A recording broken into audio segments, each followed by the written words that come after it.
Dear ladies and gentlemen, welcome back to the analysis of YOLENO TV. I hope you're well from wherever you watch this channel.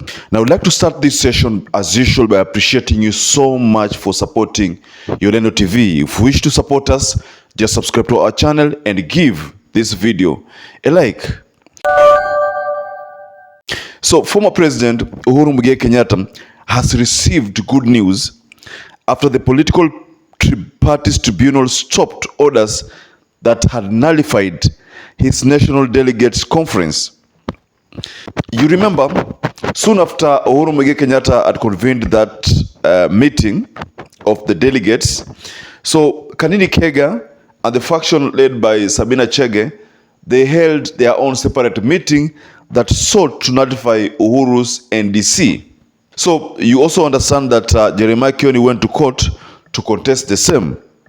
So in the ruling on Wednesday, the political parties tribunal chairperson Desma Nungo issued orders staying the directive from Kega's dispute. That means that decision that the registered political parties issued that confirmed Kanini Kega and Sabina Chege's resolution also stands nullified. I remember when Nderitu, the ORP, issued have a decision that supported the resolution of Kanini Kega, she asked for all the I think could it be the I remember hearing her talk about ID numbers, that all the people who attended that meeting should submit their ID numbers. I mean, because that was not submitted, that is why they termed that delegate meeting null and void. So we've never known, I mean, whether this is something that normally happens with the previous delegate conferences. I don't know. I should have asked myself last year when Mudavadi held a delegates conference whereby there was a resolution that Mudavadi should support UDA and join the Kenya Kwanza faction. We've never heard about these things. Despite the fact that maybe Nderitu has a point, but why is it that it is only this time when Uhuru Kenyatta decides to convene a meeting, that is when now they look for the delegates' IDs that's supposed to be submitted? The mere move was simply to nullify Uhuru Kenyatta's meeting and the resolution. I don't know whether I should remind you, but it's always important to just remind you that political parties tribunal is the only organ that supports democracy. We have not seen Nderitu at any particular time side with the Jeremiah Kioni's faction, because he is being used by the faction of Kenya Kwanza to fight Jubilee. Need I remind you about this move by GACHAGUA? Because I think 2 to 3 days ago, I did an analysis whereby GACHAGUA was literally trying to call for a political truce with Uhuru Kenyatta. And that is alleged that Sabina Chege paid Rigathi Gachagua a visit, trying to talk to Rigathi Gachagua about the ooze and about the tribulation that she is facing within the party. I think, to my understanding, and I said in that previous analysis, that all these things could be possible that they are orchestrated by Rigathi Gachagua, because that fact that Sabina Chege rushed to Rigathi Gachagua, trying to ask Rigathi Gachagua to help her, talk to Uhuru Kenyatta to seize his onslaught on Sabina Chege, that can only mean that the person who has been sponsoring this feud is Rigathi Gachagua.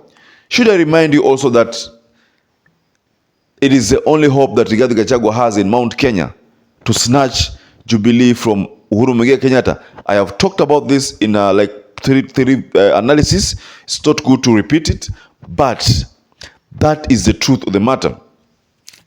You have seen in Mount Kenya, there are a lot of resistance from that are being directed to Rigathi Gachagua, because Rigathi Gachagua has been profiling some youths within the Mount Kenya, calling them mungiki, calling them drunkards.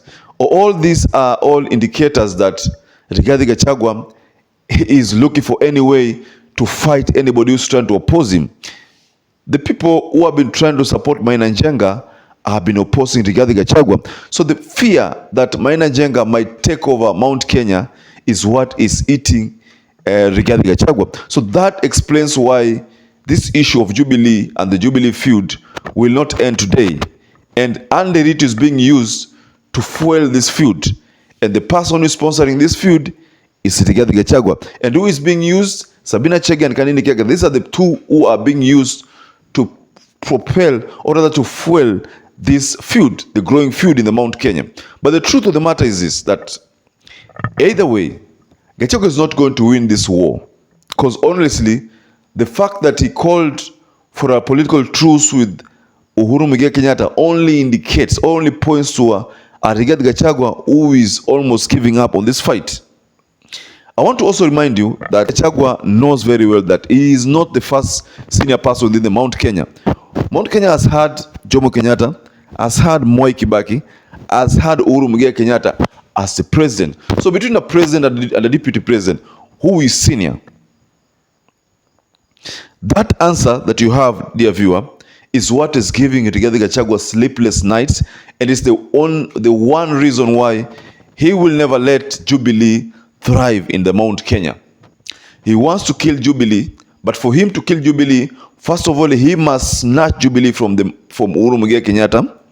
Then thereafter, either kill it and force all the members to join UDA, or be a party leader of that party. That is what I see in this ongoing wrangles.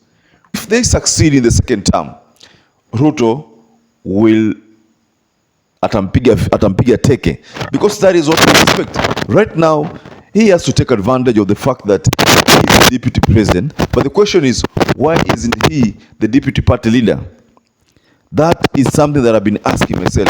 Why is Rigathi Gachagua just a mere member within UDA? That fact is the only reason why we feel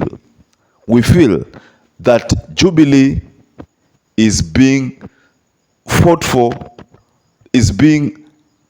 that's the reason why I believe to date that Rigathi Gachagua is positioning himself for a Jubilee leadership. So now, dear viewers, allow me to wind up there. Until we catch up again, stay blessed until we catch up again in our next analysis.